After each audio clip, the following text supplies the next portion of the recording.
Well, today we have Jacob chapter 5. This is one of the more famous chapters in the Book of Mormon. It is a bit of a long one, so buckle in for a long video. You may have to pause the video and come back and finish watching it later, but that's okay. It's a great video, really important video. So this chapter is the allegory of the olive tree. And what's fascinating about this chapter is while this is Jacob, the brother of Nephi, that is giving us this information, the reality is Jacob is actually just writing down, just copying a prophecy from the Old Testament. Now you might think, wait a minute, what prophecy in the Old Testament talks about an allegory of an olive tree and an olive uh, orchard, basically? And there isn't really one that's in the Old Testament that does this. This is coming from the Old Testament prophet named Zenos. Now, we do not have Zenos in the current Old Testament as far as like the King James Version and those versions are concerned. So the challenge that we have today is understanding this is coming from the brass plates. So this is an Old Testament prophet that was there in the Old Testament at one point, but was taken out or removed for some reason at a later date. So we know that the brass plates were before 600 BC. So he was there before then, but between 600 BC and the time that we get the Old Testament, which is around 150 to 200 some odd BC, he got taken out, basically, if you look at it that way. Now, you could look at it and say, well, but it claims to be from the Old Testament, but there's no proof that it is. Therefore, this is a way to look back at what Joseph Smith has done in the Book of Mormon and say, this is an evidence that it's not true because he's quoting from an Old Testament prophet that isn't in the Old Testament. That would be based on the assumption that what we have in the Old Testament is completely correct and totally accounts for everything, which we know it doesn't. And so it is possible that Zenos was there, but he was not included in what we have in the Old Testament. Today, there is an Old Testament prophet named Zenez that is discovered, and I think we might talk about him a little bit later in this video, that is somewhat similar to the name Zenos and does have some information about olive trees. And so we're going to get into this a little bit later. But let's jump in and get this going. So this is the allegory of the olive tree. This is a fascinating discussion of a higher level perspective of the work of God from this concept of being a vineyard owner, having all these olive trees and dealing with good fruit and bad fruit from these olive trees over time. So this way of having your own permaculture, basically, and how you relate with it over time and how the fruit grows and performs. So it's a fascinating discussion that we're going to get into.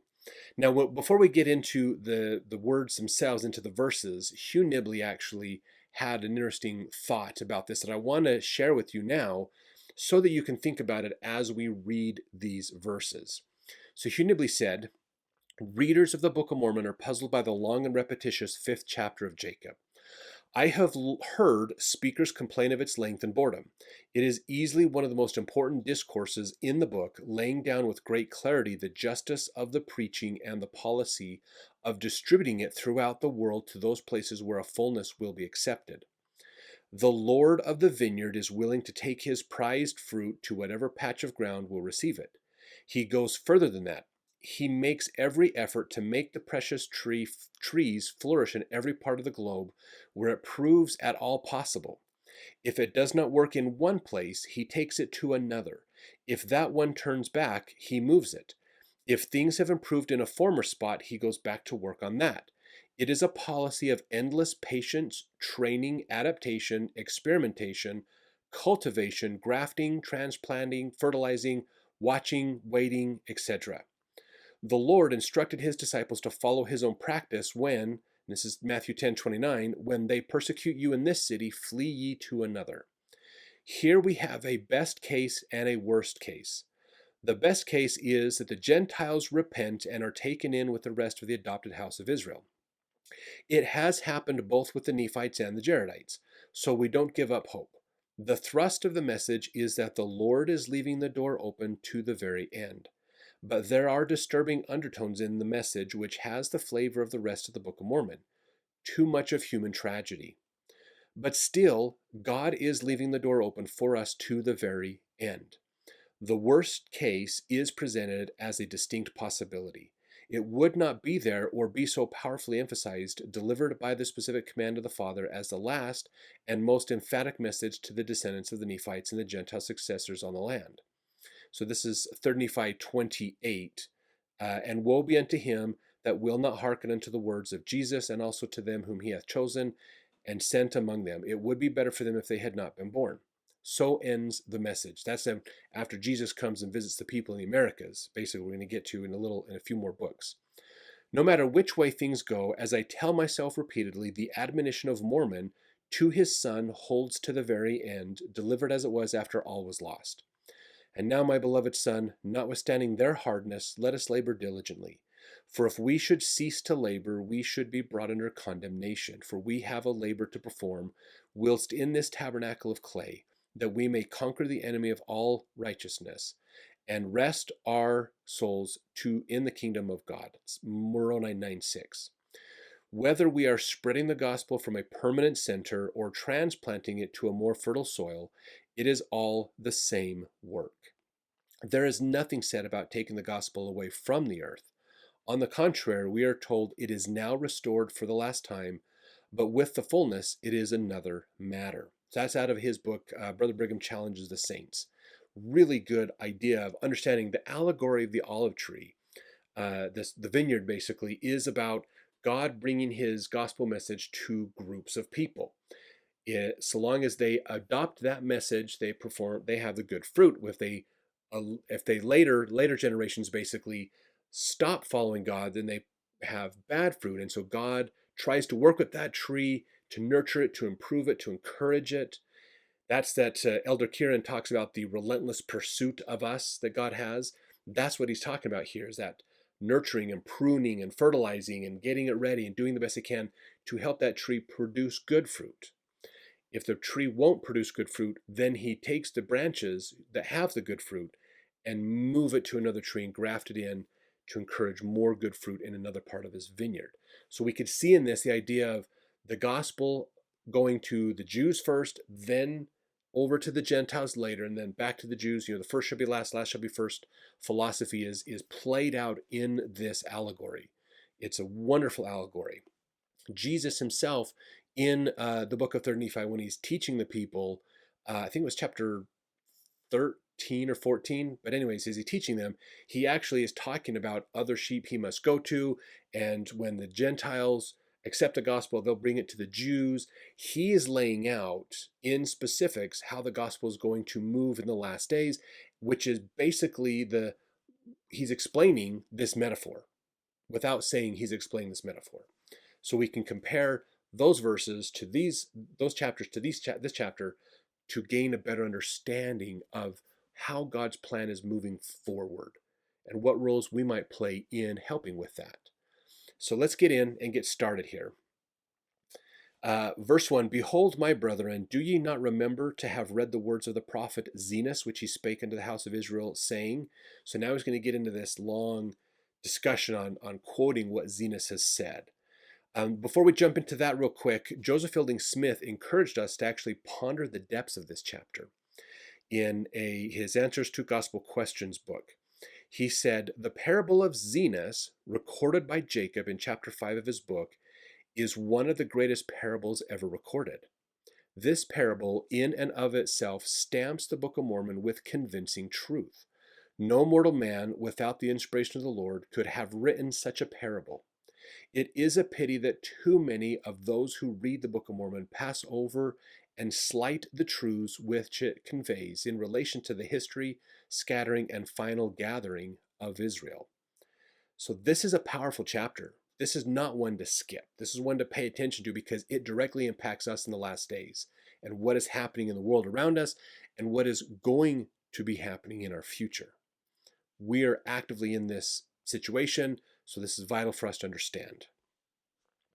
Now, as we begin this and get into this, I want you to understand that Lehi himself is much given to allegorical discourse, and his dreams are full of striking imagery. But in the book of his son Jacob is the longest and most involved parable in the book.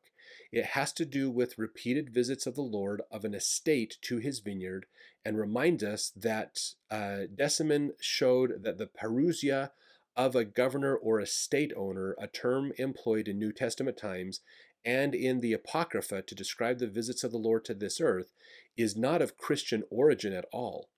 Both the world and the institution are a conspicuous part of the economy of the Near East throughout ancient times, but this was not known until Deisman's studies in the present century.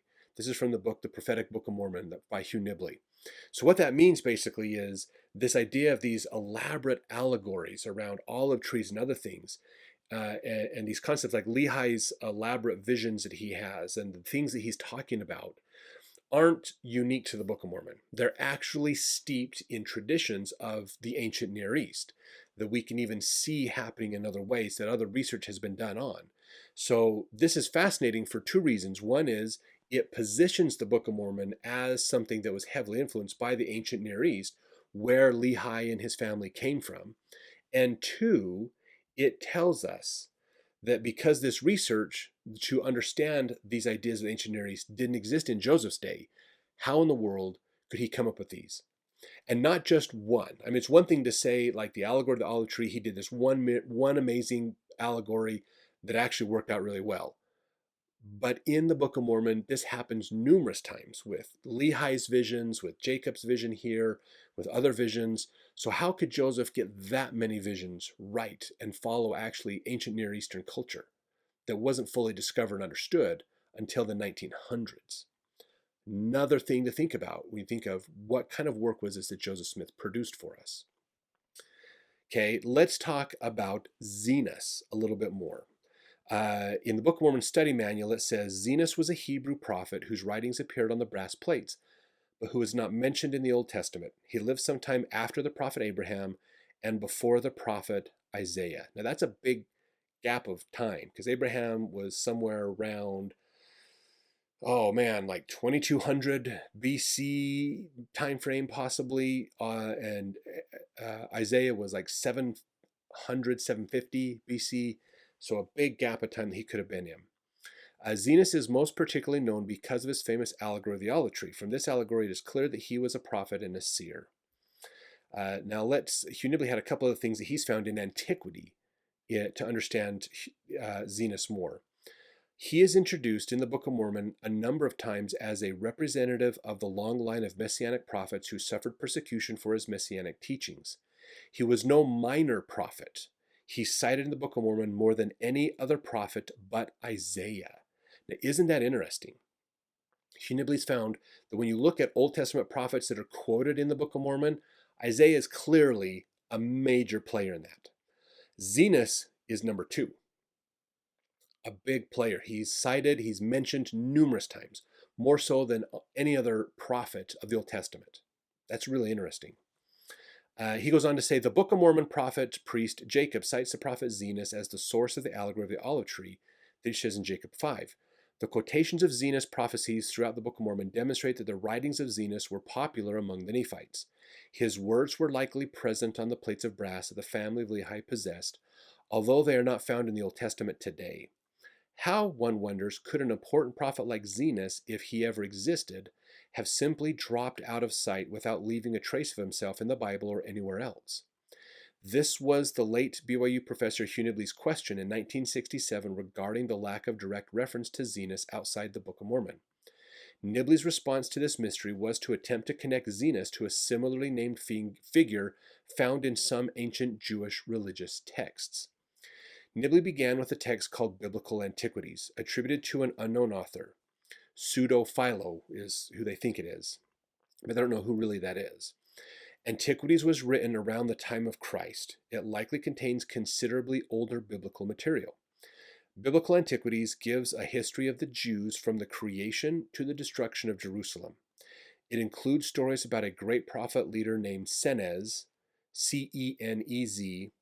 In some versions of the text, the name Cenez is spelled Zenek or Zenez, variations of the name Cenez. Pseudo-Philo makes a connection between this figure and the biblical character Kenaz, who lived between the time of the conquest of Canaan and Israel's judges. So that puts him quite old, basically.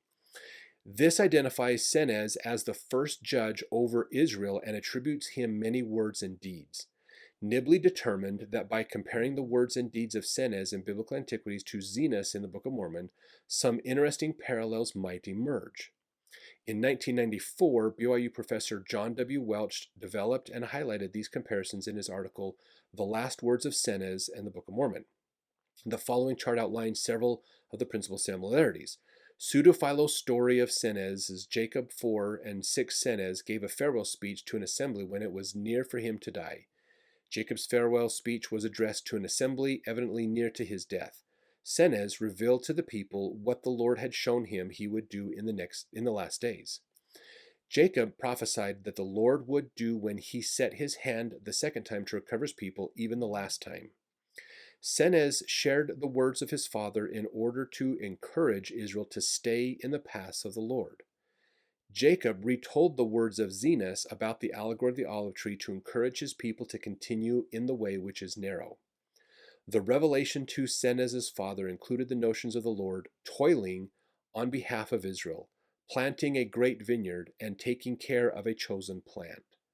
The words of the prophet Zenos, recorded in Jacob 5, relate how the Lord worked in his vineyard, taking care of the tame olive tree.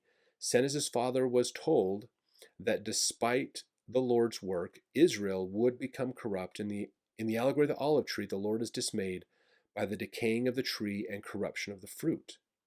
The plant that the Lord had chosen would not yield up its fruit to him because it would not recognize him as its planter and would destroy its own fruit. Jacob prophesied that the Jews would not recognize the prophets, would reject Christ, and would cause themselves to stumble. These parallels help to place the words of Zenos in a possible historical setting. However, after careful analysis, Welch concluded that a direct identification between Senez and Zenos is not likely. What is more probable is that there was an earlier ancient source than the surviving story of Senez, which inspired the vineyard imagery found in the Book of Mormon.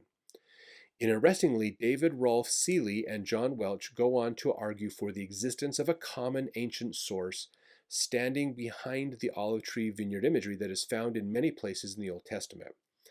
They note that in the Old Testament one can find the symbol of the olive tree or vine, the two sometimes are used synonymously, used to describe Israel with either positive or negative connotations. Passages such as Exodus 15:17, 2 Samuel 7:10, Psalms 1:3, Psalms 52:8, Hosea 14:4-8, and Isaiah 4:2 focus primarily on the positive aspects of the Lord planting, taking care of, and blessing the tree. Others, such as Psalms 52:5, Psalms 80:15-16, Isaiah 5:1-7, Isaiah 17:9 and 11, and Jeremiah 11:14-17, featured the uprooting, burning, destruction, and cursing of the tree. Both dimensions, of course, are found in Zenos's extended allegory. Seeley and Welch thus conclude that it is reasonable to postulate the existence of a fuller account of the olive tree allegory that predates most or all of these diverse and more partial uses. Although the evidence does not allow a firm conclusion with respect to the dating of the allegory of Zenos, the positive and negative dimensions of the Old Testament image of the olive tree are difficult to reconcile in these texts without assuming that a single paradigm, such as the allegory of Zenos, existed in ancient Israel utilizing both of these dimensions. Jacob 5 provides the full paradigm unifying the many scattered references in the Old Testament to the olive tree as an image for the house of Israel and illuminating what that image would likely have meant to an ancient Israelite audience. The ancient prophet Zenos provided a sweeping vision of the future of the house of Israel with his allegory of the olive tree. The fact that the Lord provided with this information through his prophet is a testament to his love and mercy. So this is a really fascinating concept, this idea of there is a lot of stories in the Old Testament, a lot of references to an allegory of an olive tree, where the olive tree is symbolic of ancient Israel and future discussions and those kinds of things. Whereas what Jacob does here in this chapter is he gives us the whole allegory. He just puts it all together. So This allegory could be coming from a source that is very old in Old Testament times. Very, very old. So probably closer to Abraham's time, or sometime in that area. Um, well, not Abraham's time, I should say, but probably like they talk about Senes was early in the book of Kings. Maybe he was even around Samuel's time or before Samuel. So there's that could be an era of when this happened. So there's a lot of history that have happened since then, and maybe they got lost. Maybe they realized we didn't like that king anymore. Let's get rid of him. Let's get rid of his writings. The Book of Mormon definitely shows that there's a lot that was in the Old Testament that isn't in the current Old Testament. And this is one of those prime ways of looking at this. So this is actually from an article called "In the Allegory of the Olive Tree, the Olive, the Bible, and Jacob 5" by Stephen D. Ricks and John Welch that they did back in 1994. Really fascinating article. If you want, you can look that article up and go read more of it. But it's really interesting. Also in this same article that Stephen Ricks and John Welch talked about, they mentioned here one Jewish legend identifies the tree of life as the olive tree, and with good reason. The olive tree is an evergreen, not a deciduous tree. Its leaves do not seasonably fade nor fall. Though scorching heat and winter cold, they are continually rejuvenated. Without cultivation, the olive is a wild, unruly, easily corrupted tree. Only after long, patient cultivating, usually 8 to 10 years, does it begin to yield fruit. Long after that, new shoots often come forth from apparently dead roots. The appearance of gnarled trunks gives the impression of travail of ancient life and renewing life. So even the concept of an olive tree as a symbol for life and connections with God and those kinds of things fits really, really well. Even as the tree of life could be this in Lehi's dream, could be an olive tree. So some interesting perspectives for us to look at. So now that we have some context to think about this allegory as an ancient record, this could be the actual origination of it. Maybe Zenos is quoting from a previous old prophet. We don't know. But there is something there.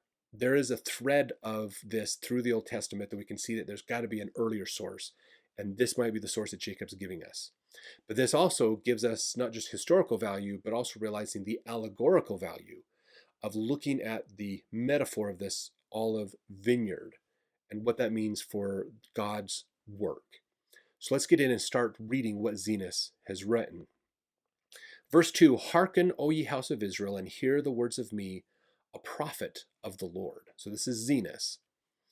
"For behold, thus saith the Lord, I will liken thee, O house of Israel, unto a tame olive tree, which a man took and nourished in his vineyard.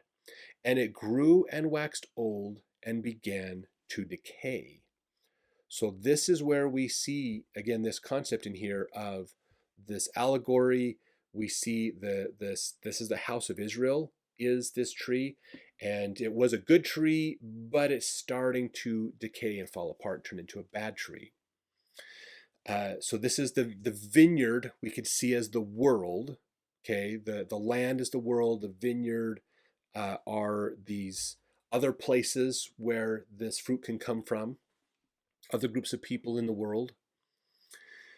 Verse 4, "And it came to pass that the master of the vineyard went forth," this is God, "and he saw that his olive tree began to decay. And he said, I will prune it, and dig about it, and nourish it, that perhaps it may shoot forth young and tender branches, and it perish not." So God is going to nourish, he's going to do things to help this tree be better. So help Israel out. He's going to do things, perform activities, and do things to bless them and help them so that they can have the gospel with them and use the gospel to do good fruit, which is bringing people to the knowledge of God, basically. So let's go to verse 5. "And it came to pass that he pruned it, and digged about it, and nourished it according to his word. And it came to pass that after many days it began to put forth somewhat a little young and tender branches. But behold, the main top thereof began to perish." So as we see this tree, he's nourishing the roots, so the roots can grab the nutrition and take it up through the trunk to the rest of the tree. Some of the lower branches are starting to get new shoots coming out, so new growth, new possibilities. But the older branches that are up higher are struggling and falling apart. So, verse 7, and it came to pass that the master of the vineyard saw it, and he said unto his servant, It grieveth me that I should lose this tree. Wherefore go and pluck the branches from a wild olive tree, and bring them hither unto me. And we will pluck off those main branches which are beginning to wither away, and we will cast them into the fire that they may be burned. So this is the idea of grafting. You can take branches from one tree that's of the same family of another tree, and you can graft them together. That's why sometimes a fruit tree, like an apple tree, can have 3 or 4 different versions of apples on it, because as long as it's the same family, they will accept each other's branches, and you can have multiple types of fruit on the same tree. So what this is God wants to save this tree. He's saying, this is Israel. I don't want to lose them. We're going to have to lose some of these branches that are just gone. People have made choices not to follow me. They need to be swept away. But there's new branches. Let's bring in some other groups that then can be influenced by Israel to do good things. And let's see if that'll help us to build a stronger, better branches that'll produce good fruit that we can then use to spread through the rest of the vineyard to help the rest of the vineyard out. Jeffrey R. Holland had an interesting talk about this that he gave. Let's see. His talk is in his book, Christ and the New Covenant. He says, this allegory, as recounted by Jacob, is from the outset intended to be about Christ. Even as the Lord of the vineyard and his workers strive to bolster, prune, purify, and otherwise make productive their trees in what amounts to a one-chapter historical sketch of the scattering and gathering of Israel, the deeper meaning of the atonement undergirds and overarches their labors. In spite of cuttings and graftings and nourishings that mix and mingle trees in virtually all parts of the vineyard, it is bringing them back to their source that is the main principal theme of this allegory. Returning, repenting, reuniting, at one-ment. This is the message throughout. At least 15 times the Lord of the vineyard expresses a desire to bring the vineyard and its harvest to his own self, and he laments no less than 8 times, It grieveth me that I should lose this tree. One student of the allegory says it should take its place beside the parable of the prodigal son, inasmuch as both stories make the Lord's mercy so movingly memorable. Clearly, this at-one-ment is hard, demanding, and at times deeply painful work, as the work of redemption always is. There is digging and dunging, there is watering and nourishing and pruning, and there is always the endless approaches to grafting, all to one saving end, that the trees of the vineyard would thrive exceedingly and become one body, the fruits being equal, with the Lord of the vineyard having preserved unto himself the fruit. From all the distant places of sin and alienation in which the children of the Father find themselves, it has always been the work of Christ and his disciples in every dispensation to gather them, heal them, and unite them with their Master. That is a great way to look at this allegory, to see the atonement, to see the prodigal son idea of redemption through this is a really powerful metaphor. Even thinking about the metaphor of redemption from Isaiah with the wedding and the divorcement and the woman coming back to her master, her husband, so powerful in this idea of redemption, how much God does love us and really wants the best for us in our life. So this grafting, again, we're taking the tree as the house of Israel, but we're now grafting non-Israelites into it. So that's what's happening here. And then some will be cast into the fire. So there's judgment for some that aren't willing to follow God. But others that might be willing to follow God are now being brought in to Israel, basically. All right, so verse 8, And behold, saith the Lord of the vineyard, I take away many of these young and tender branches, and I will graft them whithersoever I will. And it mattereth not that if it so be that the root of this tree will perish, I may preserve the fruit thereof unto myself. Wherefore I will take these young and tender branches, and I will graft them whithersoever I will. So this is, again, grafting. You're taking these good branches off, moving around so you can preserve that fruit, preserve those good branches and get more off of them, more fruit and more opportunities with them. This is basically God saying, okay, there's some parts of Israel that are good. And we're going to take some of these parts of Israel and we're going to scatter them out.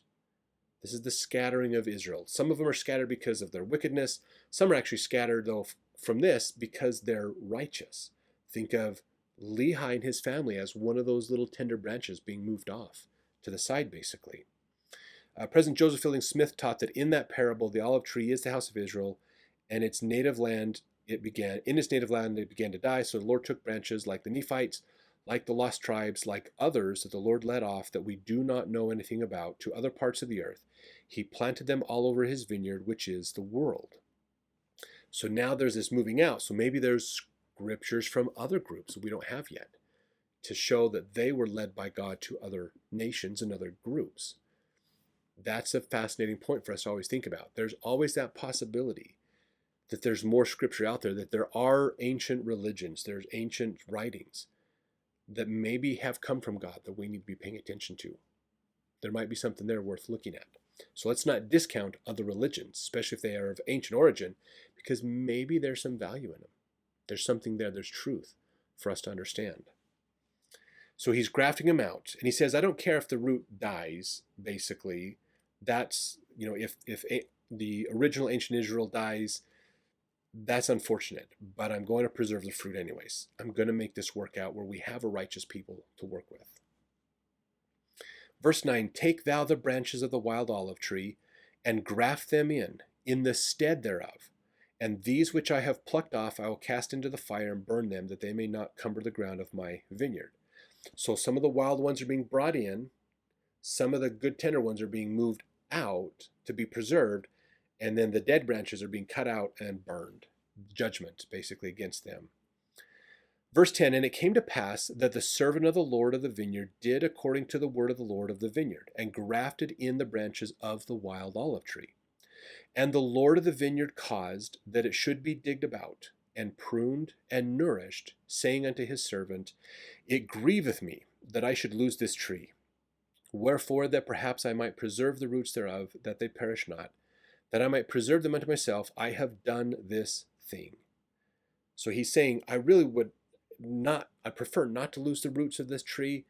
So that's why we're pruning it. That's why we're digging around it to let oxygen in there, to let nutrients in. We're putting fertilizer around it to give it more nutrients and things to try to help it to stay. This is relentless pursuit of you.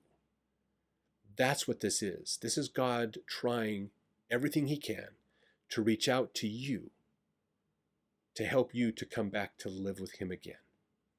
That's the gospel message. Very important to always remember. So he says in verse 12, wherefore go thy way, watch the tree, and nourish it according to my words. And these will I place in the nethermost parts of my vineyard. These are the young shoots, the good fruit branches. It mattereth not unto thee what I do, and I do it that I may preserve myself the natural branches of the tree, and also that I may lay up fruit thereof against the season unto myself. For it grieveth me that I should lose this tree and the fruit thereof. And it came to pass that the Lord of the vineyard went his way and hid the natural branches of the tame olive tree in the nethermost parts of the vineyard.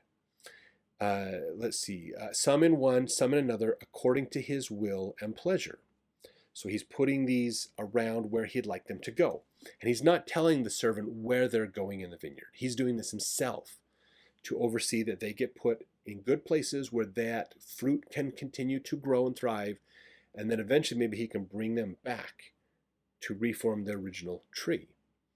Verse 15, and it came to pass that a long time passed away, and the Lord of the vineyard said unto his servant, come, let us go down into the vineyard, that we may labor in the vineyard. And it came to pass that the Lord of the vineyard and also the servant went down into the vineyard to labor. And it came to pass that the servant said unto his master, behold, look here, behold the tree. And it came to pass that the Lord of the vineyard looked and beheld the tree in the which the wild olive branches had been grafted, and it had sprung forth and begun to bear fruit. And he beheld that it was good, and the fruit thereof was like unto the natural fruit. So as we look at this idea, These are people being adopted into the gospel family. The wild branches are now becoming good fruit. That's this idea of adoption into the house of Israel, basically. So, moving away from old traditions and improving our understanding of truth is what's happening. That's what's going on with these people. People are learning the gospel. They're having missionaries. They're understanding the truth. They're seeking the truth, not traditional dogmas, and they are coming closer to Christ. That is wonderful. That is great. Verse 18, he said unto the servant, behold, the branches of the wild tree have taken hold of the moisture of the root thereof, that the root thereof hath brought forth much strength. Because of the much strength of the root thereof, the wild branches have brought forth tame fruit. So he kind of just said the same thing twice, kind of in reverse. That's that Rashes, what John W. Welch called them in Hebrew. Those happen a lot. It's right there. But anyways, so this is, when we think of the root, this is dealing with the covenants and commandments that they're given to follow. They're following what God wants, and that is helping them to produce fruit, basically. He says, now if we had not grafted in these branches, the tree thereof would have perished. And now behold, I shall lay up much fruit, which the tree thereof hath brought forth. And the fruit thereof I shall lay up against the season unto mine own self. So if we look at this as, what is this fruit? The fruit are the people the souls who are following God, who are performing the ordinances and keeping their covenants and doing those things so they can live with God again. So we think of like the heaven, the celestial kingdom, as the place where he is storing his fruit, the results of his labors. That's what he's talking about. So he says in verse 19, and it came to pass that the Lord of the vineyard said unto the servant, come, let us go to the nethermost part of the vineyard, and behold, if the natural branches of the tree have not brought forth much fruit, also that I may lay up the fruit thereof against the season unto mine own self. So he says, the tree is working. We brought in wild branches and they're producing good fruit. We've got a good tree. Things are going well. Let's go look at those branches that we spread all over the place, that I spread all over the place. And let's go see if they're producing good fruit for us. So verse 20, and it came to pass that they went forth whither the master had hid the natural branches of the tree. And he said unto the servant, behold these. And he beheld that the first that it had brought forth much fruit. And he beheld also that it was good. And he said unto the servant, take of the fruit thereof, and lay it up against the season, that I may preserve it unto mine own self. For behold, said he, this long time have I nourished it, and it hath brought forth much fruit. And it came to pass that the servant said unto his master, how comest thou hither to plant this tree, or this branch of the tree? For behold, it was the poorest spot in all the land of thy vineyard. Now this is an interesting phrase that we're seeing here, is that the servant's going, how did you get good fruit at this end of the vineyard? This is like terrible land. It's not fertile. It's not ideal. It probably has rocks or clay or whatever else in it, so it makes it hard for trees to grow and do things, but it's producing good fruit. And this is in verse 22, the Lord of the vineyard says, and counsel me not. I knew that it was a poor spot of ground, wherefore I said unto thee, I have nourished it this long time, and thou beholdest that it hath brought forth much fruit. And it came to pass, the Lord of the vineyard said unto his servant, look hither, behold, I have planted another branch of the tree also, and thou knowest that this spot of ground was poorer than the first, and it hath brought forth much fruit. Therefore gather it, lay it up against the season, that I may preserve it unto my own self. Now this is really interesting, because it's bad ground. This is probably ground that the servant would have went, no, I'm not going to plant anything here because this is a bad spot of land. We'll have a better chance of yield if I plant this in a better place. Now, this is a fascinating thing for us to look at, because this says God can work miracles. God can take terrible ground and turn it into something amazing. Remember the story of the bee, the Egyptian bee symbol that we talk about in the Old Testament a lot? That's the same idea. God can take average stuff and do amazing things with it. So powerful. This is God's work that he's doing. It's not what you do. It's what God does through you that makes the difference. Okay? That's always important, especially in church leadership positions. That's the thing to always remember. It's not what you do that makes a difference. You're not called to that position because you're an amazing person. You're called to that position because God is going to do something through you. And that's what's going to be amazing. That's the thing to focus on. Follow the Spirit. Be guided by the Spirit, and it's going to guide you and help you. Okay? So God can do miracles, and he can see value in things the average person cannot see. What do we learn from Jesus about judging others? Sometimes we'll look at somebody and go, they'd never learn the gospel. They're just gone. And God sees something different. God knows how to work miracles. So let's be careful how we judge others and how we evaluate others in scenarios and situations. God knows better. Let's follow what his advice is and what he's saying. So verse 24, and it came to pass that the Lord of the vineyard said again unto his servant, Look hither, and behold another branch also, which I have planted. Behold, that I have nourished it also, and it hath brought forth fruit. And he said to the servant, Look hither, and behold the last. Behold, this have I planted in a good spot of ground, and I have nourished it this long time, and only a part of the tree hath brought forth tame fruit. The other part of the tree hath brought forth wild fruit. Behold, I have nourished this tree like unto the others. So isn't this a fascinating contrast? He's nourished all these branches equally in different parts of the vineyard. The ones in the poor ground performed well. The ones in the good ground didn't do as well. They got lazy. Verse 26, and it came to pass that the Lord of the vineyard said unto the servant, Pluck off the branches that have not brought forth good fruit, and cast them into the fire. So more judgment for those who've made choices to not follow the commandments of God. Verse 27, But behold, the servant said unto him, Let us prune it and dig about it, and nourish it a little longer, that perhaps it may bring forth good fruit unto thee, that thou canst lay it up against the season. So the servant's like, well, let's try some more. Let's see if we can do more. So verse 28, and it came to pass the Lord of the vineyard and the servant of the Lord of the vineyard did nourish all the fruit of the vineyard. So they're trying more. They're trying to get more done. Okay. Verse 29, it came to pass that a long time had passed away, and the Lord of the vineyard said unto his servant, Come, let us go down into the vineyard, that we may labor again in the vineyard. For behold, the time draweth near, and the end soon cometh. Wherefore I must lay up fruit against the season unto mine own self. Now this is an important one to think about. A lot of people look at this as this is the last days, the final vineyard attempt to help people out. When we look at the book of Revelations, there are three major metaphors that Revelations gives us for the last days. There's the trumpets, the seals, and the bowls, okay? When you look at this in Revelations, there's always between seal 6 or trumpet 6 or bowl 6 and 7, there's a pause. We see this in Revelations. There's a pause, okay? They're marching along, doing their thing, and then we get to 6, and before 7, there is this pause. Revelations tells us that God is going to wait. He's patiently, even extra patiently, waiting to preserve as many people as he can. So before the last judgment happens, he's going to take this time to do extra work to just keep helping people, to save as many as he can before the judgments have to come. He even delays the judgments out a little bit to give people more time to try to come back around.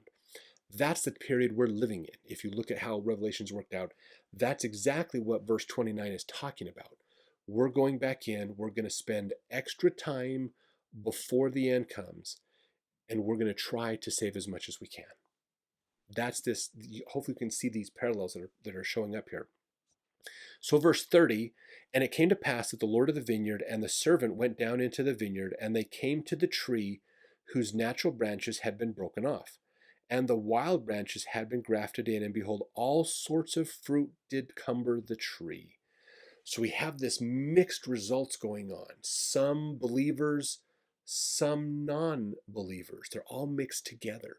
If you remember the story of the wheat and the tares, wheat is what you want because it's the bread of life, the sustenance to keep you alive. Tares look like wheat, but you can't really eat them and get sustenance from them. They look similar, and in the last days, the angels are talking about wheat. Let's go harvest it. The Lord says, no, let's wait till they grow up together. Then we'll know the difference. Until they come to full maturity, we won't know the difference between wheat and tares. So that's kind of what he's getting at here as well, is there's all this mixed fruit coming from this tree, and we've got to discern, how do we deal with this? What do we do with this? Verse 31, and it came to pass that the Lord of the vineyard did taste of the fruit, every sort according to its number. And the Lord of the vineyard said, behold, this long time have we nourished this tree, and I have laid up unto myself against the season much fruit. But behold, this time it hath brought forth much fruit, and there is none of it which is good. So some of it, he's trying it. He's like, maybe this is good. I can't tell from the outside. Nope, that's bad. No, maybe this one's good. Nope, that's bad. So he realizes it looks good, but it appears not good in reality. Can this be a metaphor of the idea of acting religious but not truly believing in a religion? Religion by culture, not religion by faith? There are some similarities and ideas in there. So now, he says here, and behold, there are all kinds of bad fruit, and it profiteth me nothing, notwithstanding all our labor, and now it grieveth me that I should lose this tree. So again, remember, this is the original tree that commandments and covenants were given to. The original branches that started good, and then some went really bad and got cast off. Some started to see some good stuff, and they got moved around to other places where they could grow and develop. They brought wild ones in that started to grow, but now we have this conglomeration of philosophies of men mingled with scripture, this uneven distribution of things. Some things looked bad and were bad. Some things looked good, but actually were bad. So he's saying all the fruit of this tree has gone bad. Even though some looked good, it actually was bad. So verse 33, and the Lord of the vineyard said unto the servant, what shall we do unto the tree that I may preserve again good fruit thereof unto mine own self? And the servant said to his master, behold, because thou didst graft in the branches of the wild olive tree, they have nourished the roots, that they are alive, and they have not perished. Wherefore thou beholdest they are yet good. So the wild roots are now informing the roots, or the wild branches are informing the roots instead of the roots informing the branches. So this is the mingling of worldly philosophies with the commandments of God, the truth philosophies, basically. Verse 35, it came to pass that the Lord of the vineyard said unto his servant, the tree profiteth me nothing, and the roots thereof profit me nothing, so long as it shall bring forth evil fruit. Nevertheless, I know that the roots are good, and for mine own purpose I have preserved them. And because of their much strength, they have hitherto brought forth from the wild branches good fruit. So he's like, it did produce good fruit at one point. It did work. I know there's good in this. I know there's good here. We just got to bring it out. So verse 37, but behold, the wild branches have grown and have overrun the roots thereof. And because that the wild branches have overcome the roots thereof, it hath brought forth much evil fruit. And because that it hath brought forth so much evil fruit, thou beholdest that it beginneth to perish. And it will soon become ripened, that it may be cast into the fire, except ye should do something for it to preserve it. And it came to pass, the Lord of the vineyard said unto his servant, let us go down into the nethermost parts of the vineyard, and behold, if the natural branches have also brought forth evil fruit. So now he's going, well, let's go look at those good branches that were producing good fruit. Let's go see what they're doing. Verse 39, and it came to pass that they went down into the nethermost parts of the vineyard, and it came to pass that they beheld that the fruit of the natural branches had become corrupt also. Yea, the first and the second and also the last, they had all become corrupt. So now this is where the wild roots have now distorted the branches. Even these good branches that were bringing forth good fruit have now been overridden. So lots of corruption, lots of distortions and things. You know, in the last days it says that without the Spirit, even the very elect can be deceived. Maybe there's more to this, is a similarity in there. There's a parallel here, maybe. So verse 41, and it came to pass the Lord of the vineyard wept and said to the servant, what could I have done more for my vineyard? Behold, I knew that all the fruit of the vineyard, save it were these, had become corrupted. And now these which have once brought forth good fruit have also become corrupted. And now all the trees of my vineyard are good for nothing, save it be hewn down and cast into the fire. You could see that as the idea of this flood of Noah. It's all gone bad. We're going to just start the vineyard over, basically. Verse 43, and behold this last, whose branch hath withered away, I did plant in a good spot of ground. Yea, even that which was choice unto me above all other parts of the land of my vineyard. And thou beholdest that I also cut down that which cumbered this spot of the ground, that I might plant this tree in the stead thereof. So there was a replacement in that area that happened. Verse 45, and thou beheldest that a part thereof brought forth good fruit, and a part thereof brought forth wild fruit. And because I plucked not the branches thereof, and cast them into fire, behold, they have overcome the good branch that hath withered away. Now behold, notwithstanding all the care which we have taken of my vineyard, the trees thereof have become corrupted, that they bring forth no good fruit. These had I hoped to preserve, to have laid up fruit thereof against the season, unto mine own self, but behold, they have become like unto the wild olive tree. And they are of no worth but to be hewn down and cast into the fire, and it grieveth me that I should lose them. So hopefully you can see this idea of they were good branches, but now the wild tree has taken over those branches. So they were moved into places where other philosophies were taught. But now those other philosophies have overran the gospel truths that were in those areas. More philosophies of men taking over. So now he's got to do something about this. He says in verse 47, but what could I have done more in my vineyard? Have I slackened my hand that I have not nourished it? Nay, I have nourished it. And I have digged about it, and I have pruned it, and I have dunged it, and I have stretched forth mine hand. And almost all of the day long, and the end draweth nigh. And it grieveth me that I should hew down all the trees of my vineyard, and cast them into fire, that they should be burned. Who is it that has corrupted my vineyard? Now that's really interesting, that he's personifying a corruption that has gone through his vineyard. That's really interesting, that there's a person behind the corruption. A reference to Satan, the evil one, basically, in that. So verse 48, and it came to pass that the servant said unto his master, is not the loftiness of thy vineyard? Have not the branches thereof overcome the roots, which are good? And because the branches have overcome the roots thereof, behold, they grew faster than the strength of the roots, taking strength unto themselves. Behold, I say, is not this the cause that the trees of thy vineyard have become corrupted? So the servant's giving an example of this might be what's going on, basically. Now, Spencer W. Kimball had something to say about this idea. He explained why the development of deep spiritual root system must precede its branches and fruit. So he's using the same allegory. He said, I believe we find a great lesson in this regard in the parable of the vineyard found in the 5th chapter of Jacob of the Book of Mormon. The branches have overcome the roots thereof. Behold, they grew faster than the strength of the roots, taking strength unto themselves. Behold, I say, is not this the cause of the trees, that the trees of the vineyard have become corrupted? It seems that some members among us have this same problem. They want bountiful harvest, both spiritual and temporal, without developing the root system that will yield them. There are far too few who are willing to pay the price in discipleship and work to cultivate hardy roots. Such cultivation should begin in our youth. Little did I know as a boy that daily chores in the garden, feeding the cattle, carrying the water, chopping the wood, mending fences, and all the labor of a small farm was an important part of sending down roots before being called to send out branches. I'm so grateful that my parents understood the relationship between roots and branches. Let us each cultivate deep roots so that we may secure the desired fruits of our welfare labors.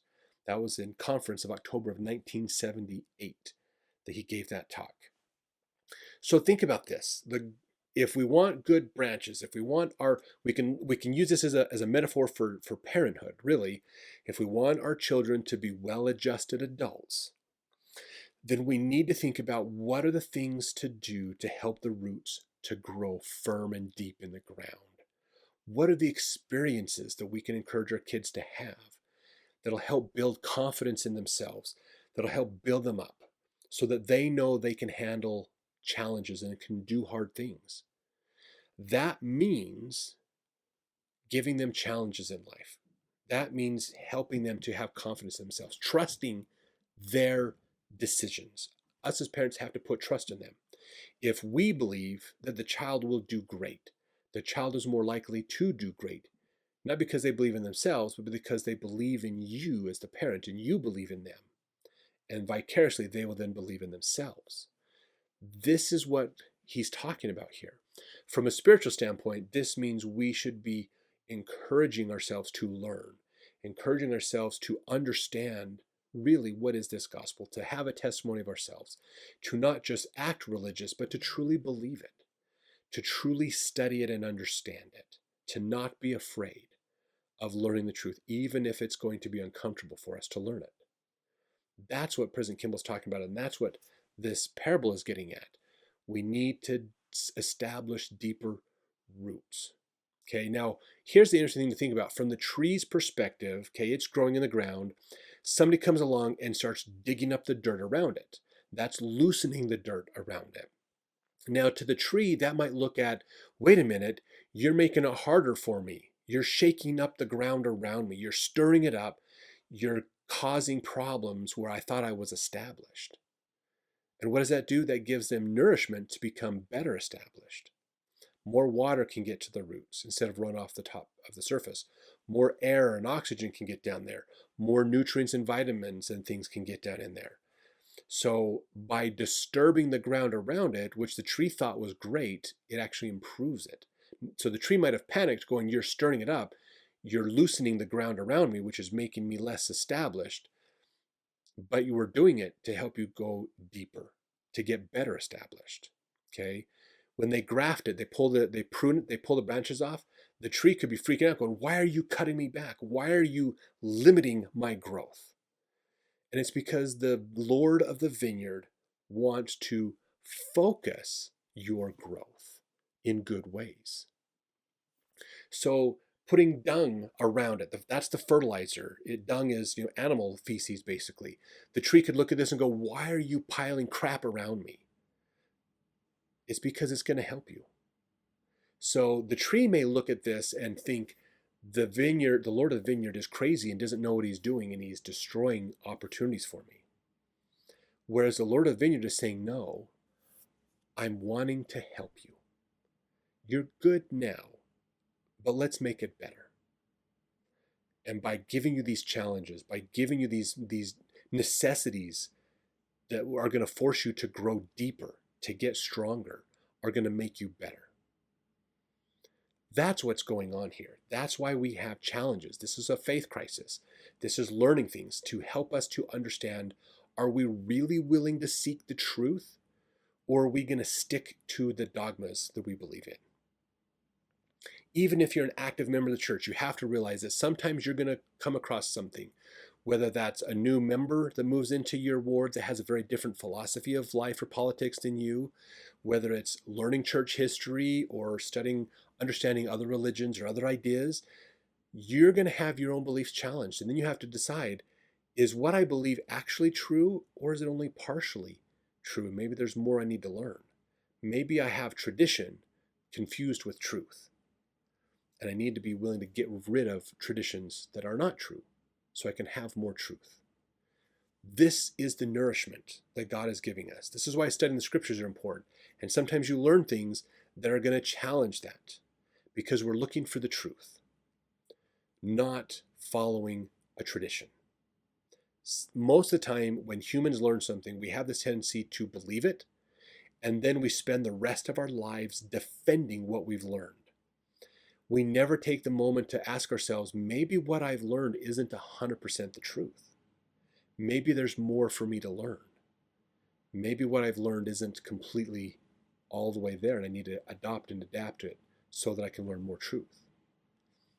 Let's be careful about what commonly is called the sin of certainty. And let's be willing to be open to God helping us, to God challenging us.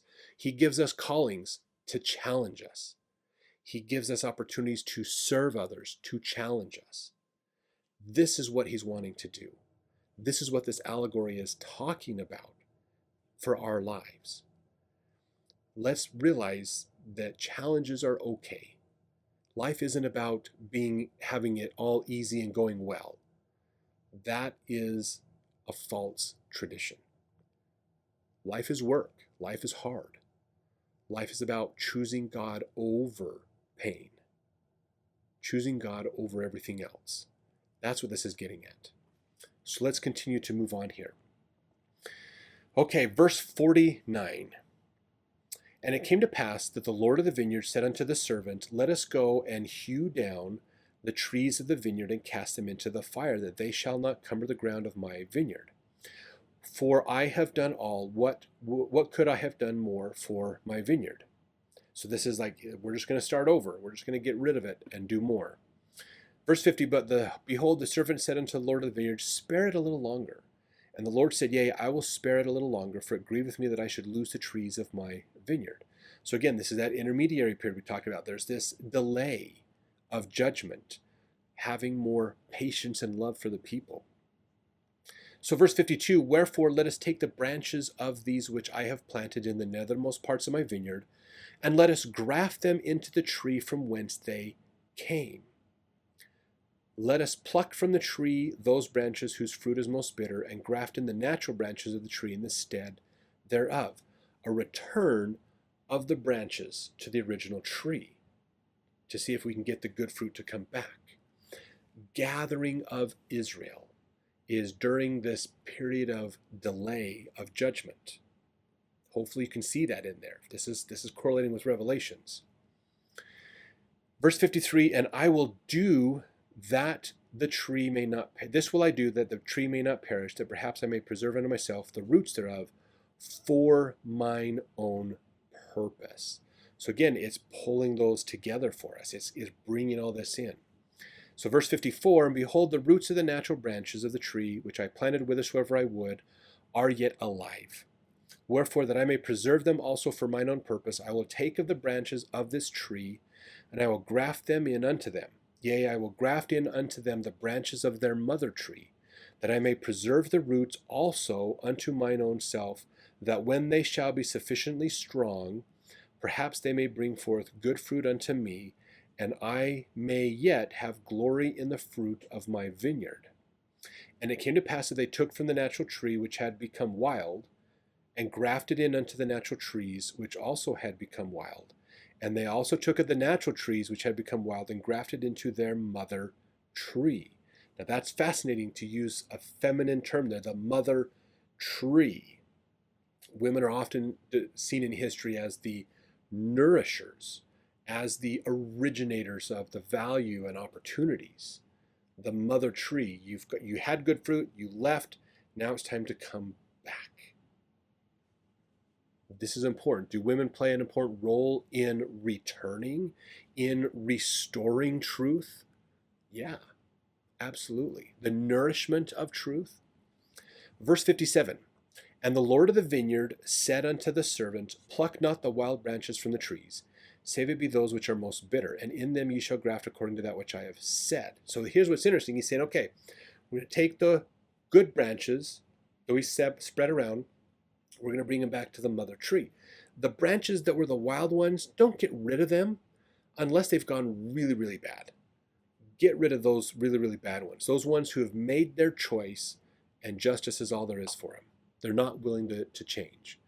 Get rid of them. The rest stay because they may return to truth again. They may have good fruit once again. So verse 58, And we will nourish again the trees of the vineyard, and we will trim up the branches thereof. And we will pluck from the trees those branches which are ripened that must perish, and cast them into the fire.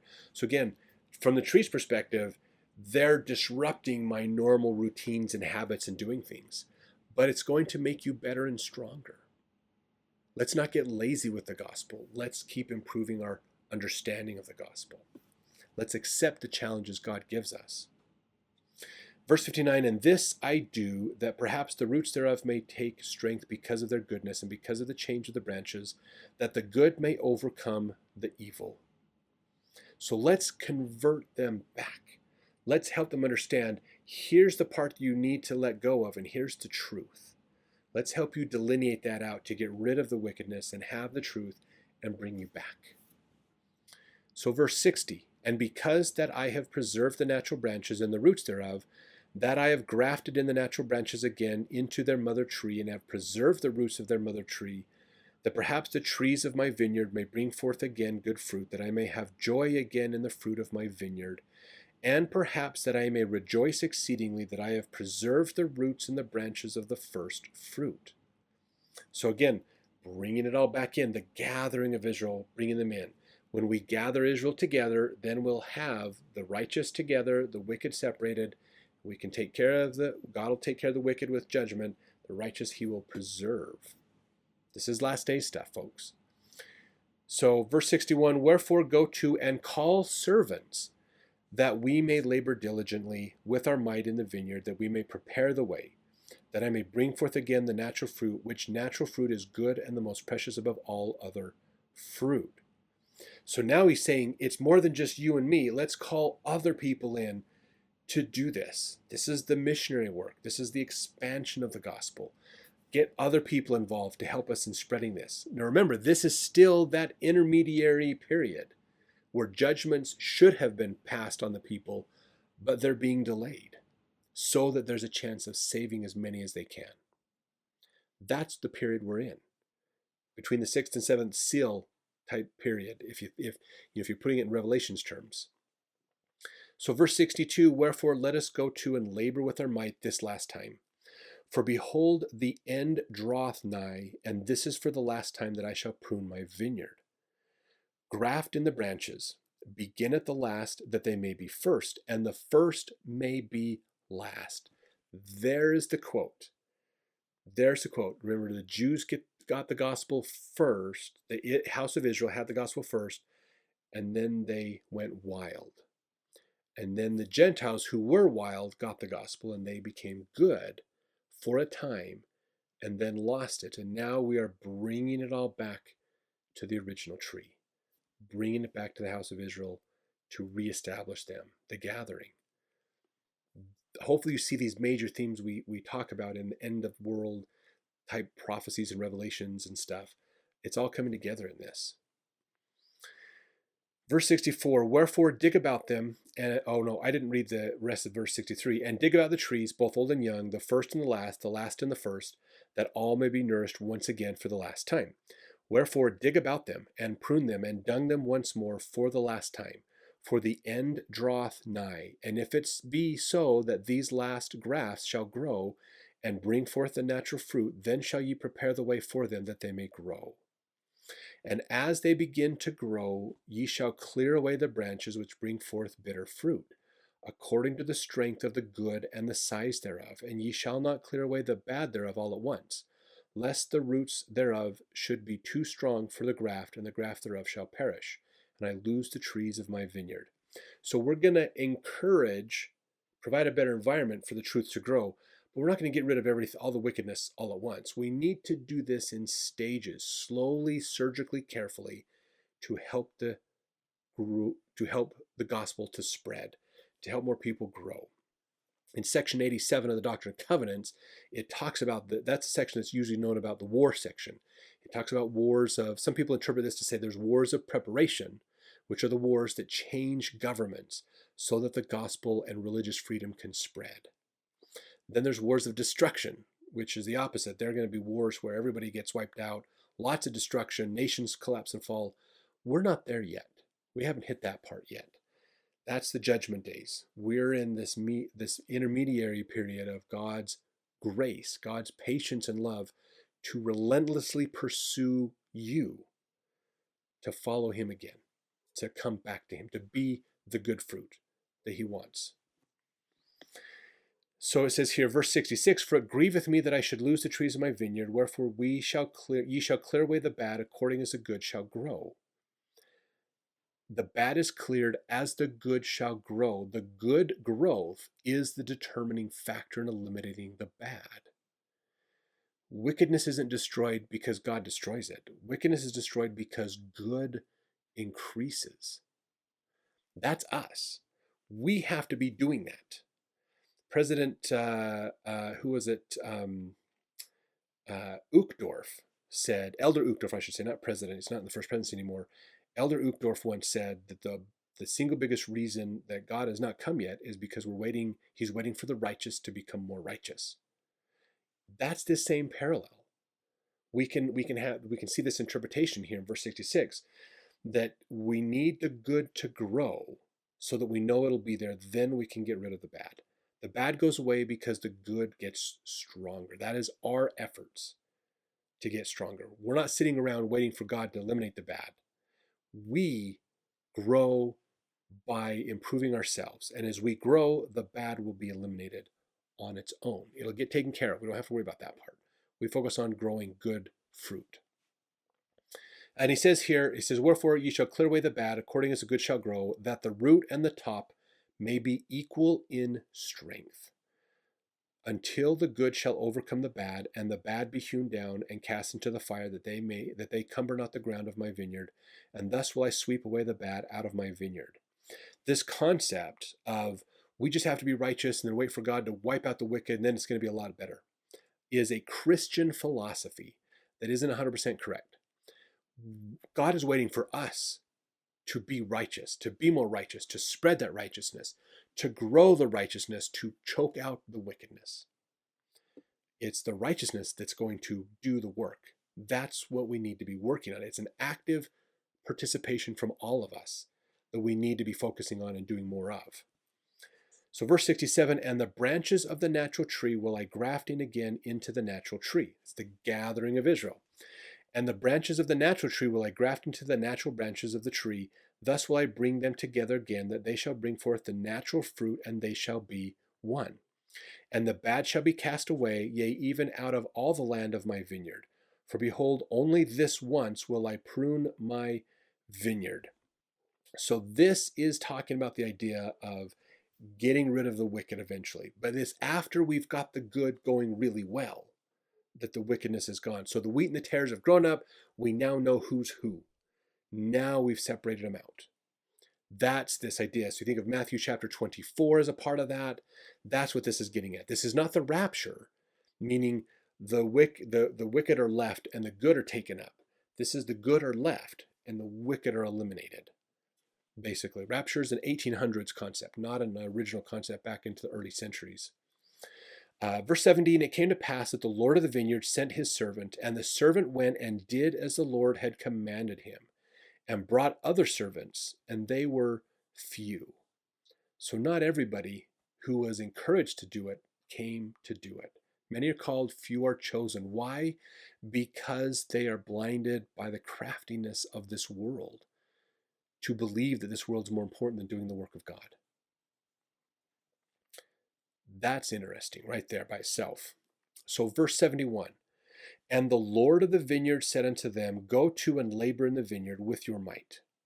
For behold, this is the last time that I shall nourish my vineyard, for the end is nigh at hand, and the season speedily cometh. And if ye labor with your might, with me ye shall have joy in the fruit which I shall lay up unto myself against the time which will soon come. This is redemption. This is the missionary work. This is the last chance to gather Israel together, to bring in the good fruit before God finishes the vineyard. He finishes his work. And we move on to the next phase, which is the next life, basically. Verse 72, and it came to pass that the servants did go and labor with their mights, and the Lord of the vineyard labored also with them, and they did obey the commandments of the Lord of the vineyard in all things. And there began to be the natural fruit again in the vineyard, and the natural branches began to grow and thrive exceedingly. And the wild branches began to be plucked off and to be cast away, and they did keep the root and the top thereof equal according to the strength thereof. So these are the people who are repenting, who are following God, who are keeping the commandments, who are doing all the things they're asked to do. They are growing. The righteous is growing, And that allows the wickedness to go away. So if we want to change the world we live in today, it's about following righteousness. The more we follow the truth, not traditions, not politicians, not philosophies of men, we follow the truth. And we have to admit that we might not be following the truth. We might need to think harder about this to dig deeper roots for ourselves in the truth. The more we're willing to follow the real truth, the better this world will get. That's the determining factor, our righteousness. If we want this world to be better, it starts with us keeping the commandments of God, repenting, honoring the covenants we've made with God, and continuing to share the gospel with other people, mainly through our examples, but also through our teachings. That's how it's going to work out. That's what we need to be focusing on.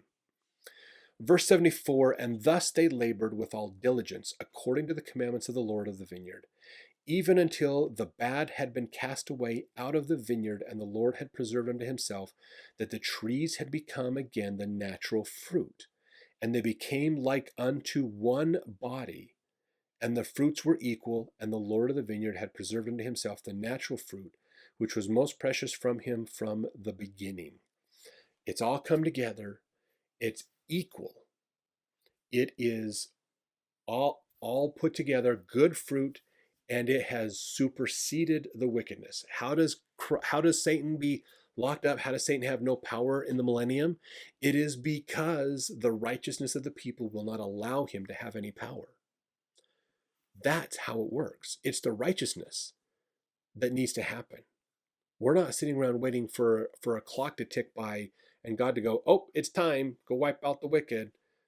No, he's waiting for us to be better, to improve ourselves so that his work can move forward. We are part of that controlling factor. We need to be better, and we need to be better examples to others to be better. That's what we need to be focusing on. So important. Verse 75, and it came to pass that when the Lord of the vineyard saw that his fruit was good, and that his vineyard was no more corrupt, he called up his servants and said unto them, behold, for this last time have we nourished my vineyard, and thou beholdest that I have done according to my will, and I have preserved the natural fruit, that it is good, even like as it was in the beginning. And blessed art thou, for because ye have been diligent in laboring with me in my vineyard, and have kept my commandments, and have brought unto me again this natural fruit, that my vineyard is no more corrupted, and the bad is cast away. Behold, ye shall have joy with me, because of the fruit of my vineyard. So this is talking to the servants, those of us who are doing the work, who are encouraging other people, who are helping to better the vineyard of God, to better the world we live in. Verse 76, for behold, for a long time will I lay up of the fruit of my vineyard unto mine own self against the season which speedily cometh. And for the last time have I nourished my vineyard, and pruned it, and dug about it, and dunged it. Wherefore I will lay up unto mine own self of the fruit for a long time, according to that which I have spoken.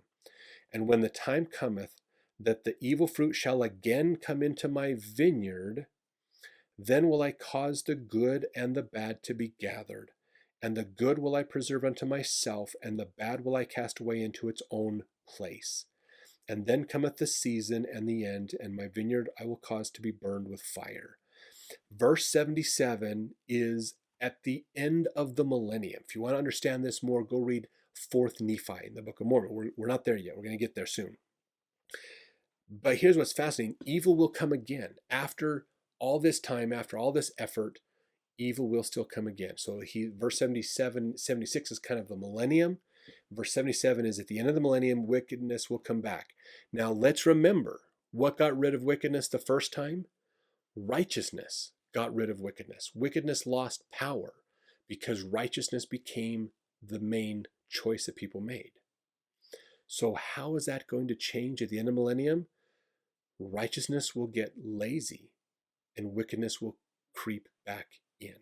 That's what ended that 300 some odd years of peace that the Nephites had after the time of Christ came. Was they got wicked, they got lazy in their religion and their faith with God, and they allowed worldly philosophy to come back in, and it took hold and grew and emerged. And then he talked about this whole idea of we're going to separate them all out and have it all out for the final piece, and then it's going to be done. And then we're going to move on to judgment, which is burning everything, and then the next life. That's what he's talking about here. So hopefully you can see the whole plan of salvation playing out in this one allegory that is so powerful. Now here's what's interesting is if this allegory is as ancient as it's possible to be, then maybe it influenced Isaiah in his writings as he's writing a whole nother allegory of redemption himself around the marriage between a man and a woman, which maybe is also the same thing as the redemption of the prodigal son story that Jesus taught in the New Testament. These are stories of redemption. These are stories to teach us the metaphors, the ideas of what God is doing to bless us and help us and what our roles and responsibilities are. Powerful, powerful stories that we need to be paying attention to. I'm glad if you've got to this end of the video, congratulations. This was not a short video, but I'm glad you made it here. I'd love to hear in the comments, what do you think? As we've talked about this allegory in Jacob 5, how do you look different at this? I'd love to hear in the comments what you think about that. And what does that, how does that change? Now that you can see it in these ways, what does that change about how you view this allegory and the scriptures? And I look forward to seeing you in the next chapter as we continue the book of Jacob.